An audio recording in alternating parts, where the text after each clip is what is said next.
ಕರುನಾಡಿಗೆ ನಮಸ್ಕಾರ. ಕೆಸೆಟ್ 2026 ಪತ್ರಿಕೆ 1 unit 8 ICT ಇದರಲ್ಲಿ ಬರುವ ಡಿಜಿಟಲ್ ಇನಿಷಿಯೇಟಿವ್, ಒಂದು ಹೊಸ ಡಿಜಿಟಲ್ ಇನಿಷಿಯೇಟಿವ್ ಬಗ್ಗೆ ನಿಮ್ಮೆದುರಿಗೆ ಮಾಹಿತಿಯನ್ನು ತೆಗೆದುಕೊಂಡು ಬಂದಿದ್ದೇನೆ. ದಯವಿಟ್ಟು ಇದನ್ನು ಬೋರ್ಡ್ ಮೇಲೆ ಬರೆದಂಥ ಪಾಯಿಂಟ್ಸ್ ಅನ್ನು ನಿಮ್ಮ ನೋಟ್ಬುಕ್ದೊಳಗೆ ಬರೆದು ಅದನ್ನು ರಿವಿಷನ್ ಮಾಡಿ. ಸೊ ಇಲ್ಲಿ ನೋಡಿ, NDLTD ಇದ್ರ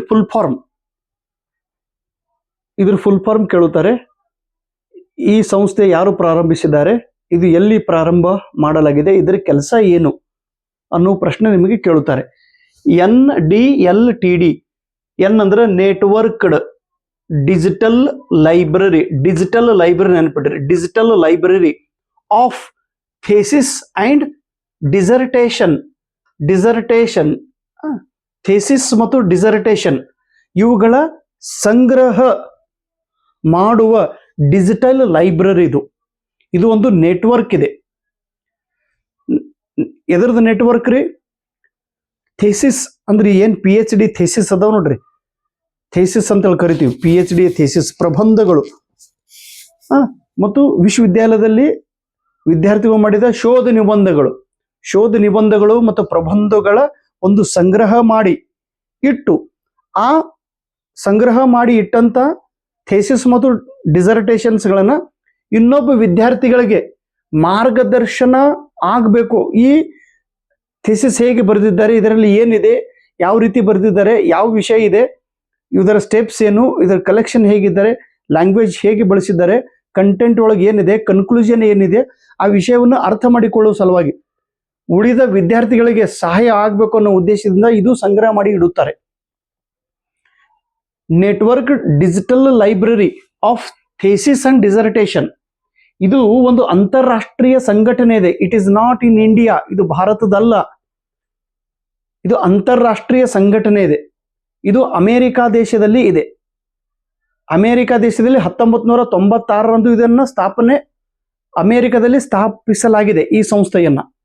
ಈ ಸಂಸ್ಥೆದವ್ರು ಏನ್ ಮಾಡ್ತಾರೆ, ಇಡೀ ಜಗತ್ತಿನೊಳಗೆ ಎಲ್ಲಾ PhD ಥೇಸಿಸ್ ಮತ್ತು ಡಿಸರ್ಟೇಷನ್ಸ್ಗಳನ್ನ ಸಂಗ್ರಹ ಮಾಡಿ ಇಡೋದು, ಅವುಗಳನ್ನ ತೆಗೆದುಕೊಳ್ಳೋದು, ಅವುಗಳ ಸಂರಕ್ಷಣೆ ಮಾಡೋದು, ಅವುಗಳ ಪ್ರಸಾರಣ ಮಾಡುವ ಕೆಲಸ ಈ ಸಂಸ್ಥೆ ಮಾಡುತ್ತಿದೆ. NDLTD, the networked digital library of thesis and dissertation. It is an international organisation.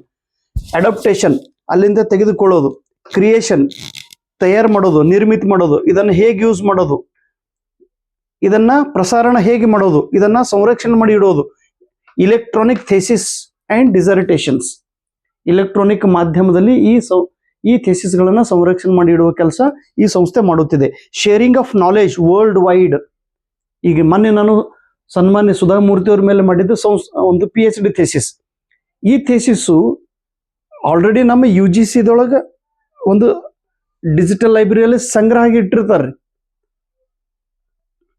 ಶೋಧಗಂಗಾ ಹೆಸರು ನೆನ್ಪಿಟ್ರಿ, ಶೋಧ ಸಿಂಧು. ಇಲ್ಲಿಂದ ಅಮೆರಿಕಕ್ಕೆ ಹೋಗ್ತದೆ. ಅಮೆರಿಕದೊಳಗೆ ಎಲ್ಲಾ ವಿಶ್ವವಿದ್ಯಾಲಯ ಕಡೆಯಿಂದ ಇವರು ಸಂಗ್ರಹ ಮಾಡಿ ಇಡುತ್ತಾರೆ. ನೆನ್ಪಿಟ್ರಿ ಇಷ್ಟೇ, ನಿಮ್ಗೇನು ಡೀಟೇಲ್ ಆಗಿ ಕೇಳೋದಿಲ್ಲ. ಏನ್ ಕೇಳ್ತಾರ್ರಿ, ಇದ್ರ ಫುಲ್ ಫಾರ್ಮ್ ಕೇಳ್ಬಹುದು, ಇದು ಏನ್ ಕೆಲಸ ಮಾಡೋದಂತ ಕೇಳ್ಬಹುದು.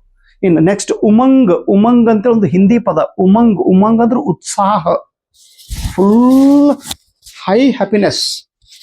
ಈ ಉಮಂಗದ ಕೆಲಸ ಏನ್ರಿ? ಉಮಂಗ್ ಅಂದ್ರೆ ಏನು? ಉಮಂಗ್ ಇದು ಭಾರತ ಸರ್ಕಾರದವರು ಪ್ರಾರಂಭ ಮಾಡಿದ ಒಂದು ಯೋಜನೆ. ಎಷ್ಟನೇದೊಳಗ ಪ್ರಾರಂಭ ಮಾಡ್ಯಾರ? 23 ನವೆಂಬರ್ 2017ರಂದು ಡಿಜಿಟಲ್ ಇಂಡಿಯಾ ಪ್ರೋಗ್ರಾಮ್ದ ಅಡಿಯಲ್ಲಿ ಭಾರತ ಸರ್ಕಾರದ ಮಿನಿಸ್ಟ್ರಿ ಆಫ್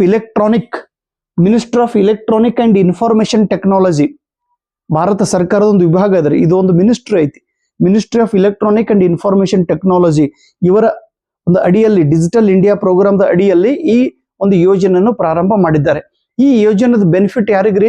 ದೇಶದೊಳಗಿರುವ ಎಲ್ಲಾ ಸಿಟಿಜನ್ ಅಂದ್ರೆ ನಾಗರಿಕರಿಗೆ ಕೇಂದ್ರ ಸರ್ಕಾರದ್ದು ಮಾಹಿತಿಯನ್ನ ಪಡೆದುಕೊಳ್ಳೋದು, ಕೇಂದ್ರ ಸರ್ಕಾರದ ಸರ್ವಿಸ್ ಪಡೆದುಕೊಳ್ಳೋದು ಮತ್ತು ರಾಜ್ಯ ಸರ್ಕಾರದ ಸರ್ವಿಸ್ ಪಡೆದುಕೊಳ್ಳೋದು ಅಥವಾ ಲೋಕಲ್ ಗೌರ್ಮೆಂಟ್ದ ಸರ್ವಿಸ್ ತೆಗೆದುಕೊಳ್ಳುವ ಸಲುವಾಗಿ ಅಟೋನಮಸ್ ಆಗಲಿ, ಸ್ಟ್ಯಾಟ್ಯೂಟರಿ ಬಾಡಿ ಆಗಲಿ ಅಥವಾ ಗೌರ್ಮೆಂಟ್ ಆಫೀಸ್ ಅಲ್ಲಿಂದ ಒಂದು ಮಾಹಿತಿಯನ್ನು ಪಡೆದುಕೊಳ್ಳುವ ಸಲುವಾಗಿ ಈ ವೆಬ್ಸೈಟ್ ಉಪಯೋಗ ಆಗುತ್ತಿದೆ, ಈ ಒಂದು ಯೋಜನೆಯ ಉಪಯೋಗ ಆಗುತ್ತದೆ. ಸಿಟಿಜನ್ ಸೆಂಟ್ರಿಂಗ್ ಸರ್ವಿಸ್, ಎಲ್ಲ ಜನರಿಗೆ, ನಾಗರಿಕರಿಗೆ ಇಲ್ಲಿ ಸೌಲಭ್ಯ ಸಿಗುತ್ತದೆ. Central and state government service, central government ಎಲ್ಲ ಕೆಲಸಗಳು, ಸೇವೆ, ಸರ್ಕಾರದವರು ಒಬ್ಬ ನಾಗರಿಕನಾಗಿ ಏನೇನು ಸೇವೆ ಸಲ್ಲಿಸ್ದ ಅದನ್ನೆಲ್ಲ ಇಲ್ಲಿ ನಾವು ಪಡೆದುಕೊಳ್ಳಕ್ಕೆ ಸಾಧ್ಯ ಐತಿ. State government, local autonomous all bodies, government service to all the citizens in any time in anywhere, ಎಲ್ಲೇ ಮತ್ತು ಹೇಗೆ ಅದನ್ನು ನಾವು ಉಪಯೋಗ ಮಾಡಕ್ಕೆ ಬರ್ತೈತಿ. ಎಕ್ಸಾಕ್ಟ್ ಇದ್ರ ಪಾಯಿಂಟ್ ನೋಡ್ರಿ, single point of access to government service, ಸರ್ಕಾರದ ಸೇವೆಯನ್ನು ಒಂದೇ ಸ್ಥಳದಲ್ಲಿ ಪಡೆದುಕೊಳ್ಳುವ ಅವಕಾಶ ಇಲ್ಲಿ ಸಿಗುತ್ತದೆ. ಇದು ಪ್ರಾರಂಭ ಮಾಡಿದ್ದು ministry of electronic and information technology. Thank you, ನಮಸ್ಕಾರ.